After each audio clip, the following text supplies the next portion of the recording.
Namaskar my friends, and today I'm back here with another action figure review.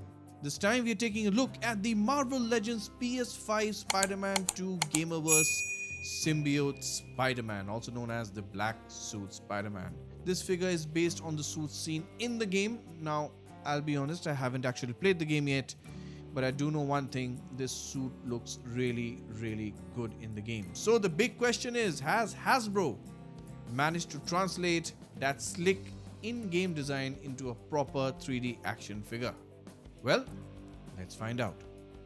Starting off with the packaging, as you can see, it's a very clean, very sharp presentation. We have got that signature red and white Marvel Legends design, the Gamerverse logo and all the accessories, and the figure itself neatly laid out inside the tray.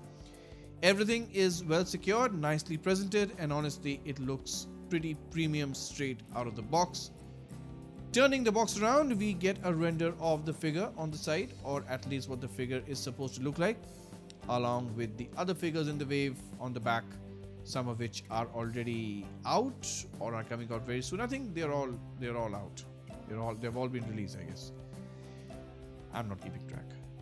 Overall, this is a very in-box collector-friendly package, clean, attractive, and definitely something you can proudly display on a shelf if you're the kind of person who enjoys staring at boxes and judging people who open them.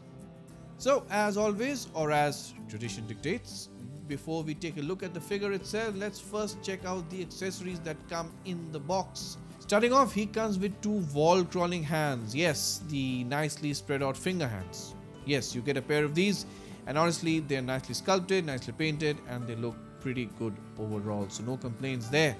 Next up, we have the whipping hands or the web shooting hands. Once again, good sculpt, clean paint, and they look pretty solid. Now, traditionally the Symbiote Spider-Man has those white patches on the back of his palms, but in this particular design Hasbro has gone with a more V-shaped or a cone-shaped patch instead of the usual one. And you know what? It actually works. I quite like it. So yeah, credits where credits due. Nice little design choice by the makers of the game, and well done to Hasbro for implementing those design choices. Of course, the figure comes packaged with fisted hands already attached, and once again you get the same white patch on the back of the palm. And finally we get this, the black web effect piece. Now, I'll be honest, I have absolutely no idea how you're supposed to use this. Like, what is the plan here, Hasbro? Unless you're also giving us some proper web holding hands, this thing just kind of exists, and Hasbro has been doing this for years. So in my opinion, this is a completely useless accessory unless you somehow know how to manipulate it or make it work in a pose. If you do, please enlighten me in the comments, because I'm clearly missing something here. But yeah, that's pretty much it when it comes to accessories. Now let's have a look at the figure. So taking a look at the figure itself, let's start with the head sculpt. And honestly, this is a very nice looking head. I think Hasbro has done a pretty solid job here. What I like is that the figure isn't just plain black like some of the older Symbiote Spider-Man figures that we've seen in the past. They have all been nicely polished, plain black surfaces or matte black surfaces. This one is actually not plain black. It has got some texture here, some actual texture. You can see that symbiote detailing on the back of the head, and it continues across the suit. Really do like that symbiote detailing texture. The whole thing genuinely looks like a living organism, which is, let's be honest, that's how exactly what a symbiote is supposed to be. The sculpt makes it look like Peter Parker is being engulfed by something alive, something organic, rather than just wearing a plain black costume. And that idea really comes through in the sculpting. The subtle textures, the uneven surface, it all helps sell the concept of the symbiote being its own entity. I really do like that. Moving on to the spider logo, it looks clean for the most part. There's a little bit of fuzziness here and there, but come on, this is Hasbro. That's kind of par for the course at this point, really. Nothing catastrophic, but yes, slightly tighter paint tabs, cleaner finishes would have pushed this from good to great. Still, overall, the sculpt work here is solid, and the head especially is one of the stronger points of this figure. However, when it comes to proportions, that's where things start to fall apart a bit for me. Proportion wise, I think this figure looks a little too lanky. The PS4 and PS5 Spider-Man models in the game are noticeably more well built than this guy right here. Here the shoulders look slightly too small. Also they sit a bit too low as well. And unfortunately, this is the problem Hasbro has had for a very long time.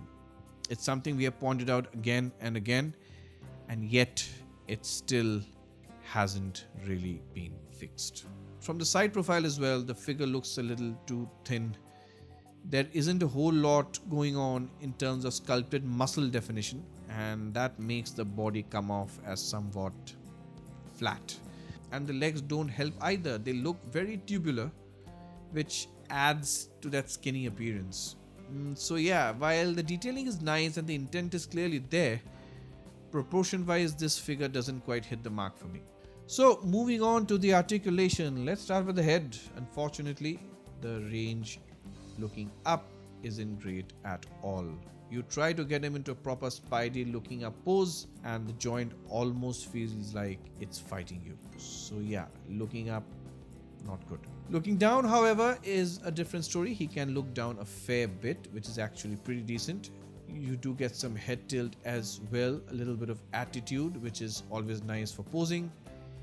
He can of course turn his head a full 360. While there is some movement in the joint between the neck and the head, the overall range is still fairly limited. Now, as far as the arms are concerned, they can spread out slightly less than 90 degrees at the shoulder.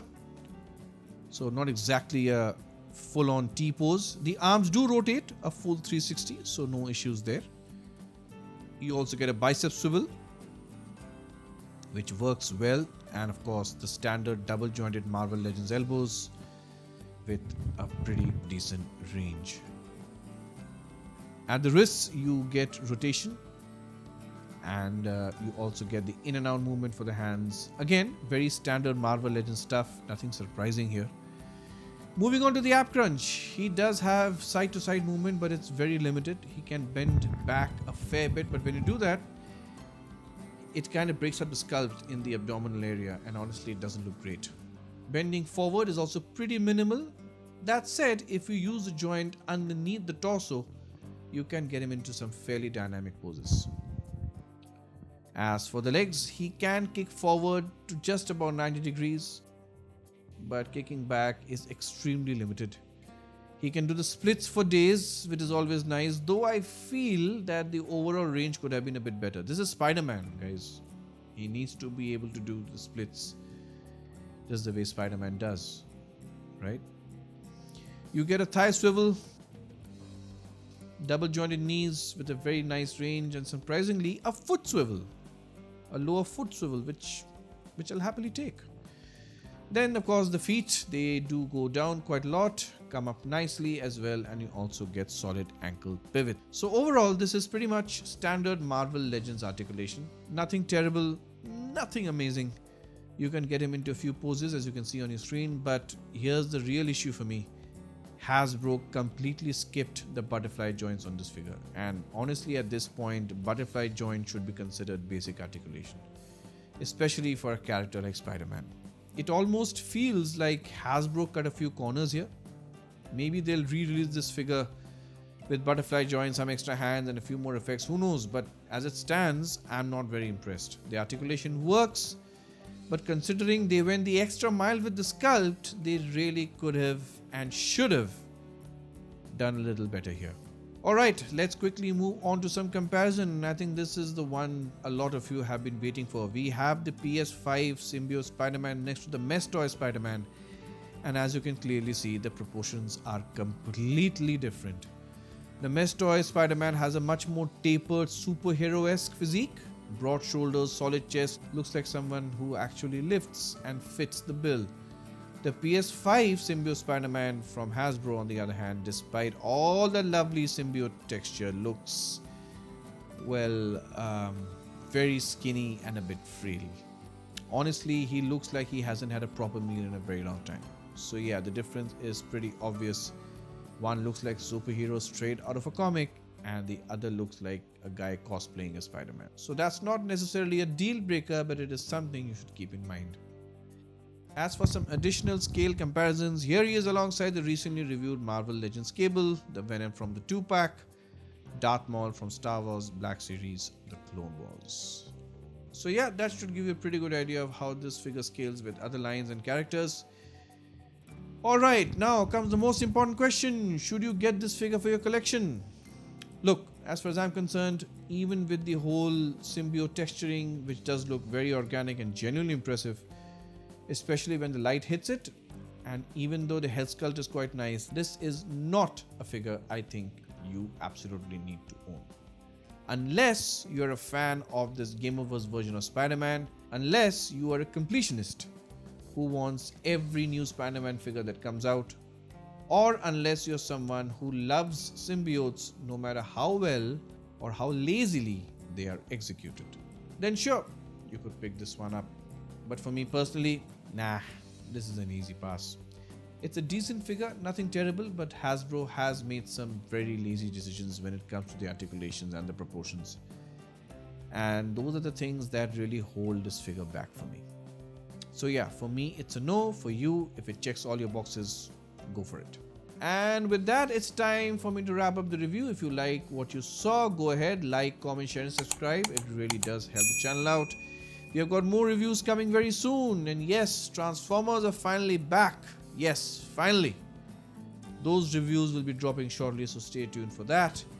And before I sign off, I just want to wish each and every one of you a very, very happy new year. Thank you so much for all your support, the comments, the discussions, and of course, for being a part of this collecting journey. Here's to more figures, more reviews, and a few disappointing Hasbro decisions in the year ahead. Till then, take care of yourselves, keep collecting, and always remember, till all are one. Ciao.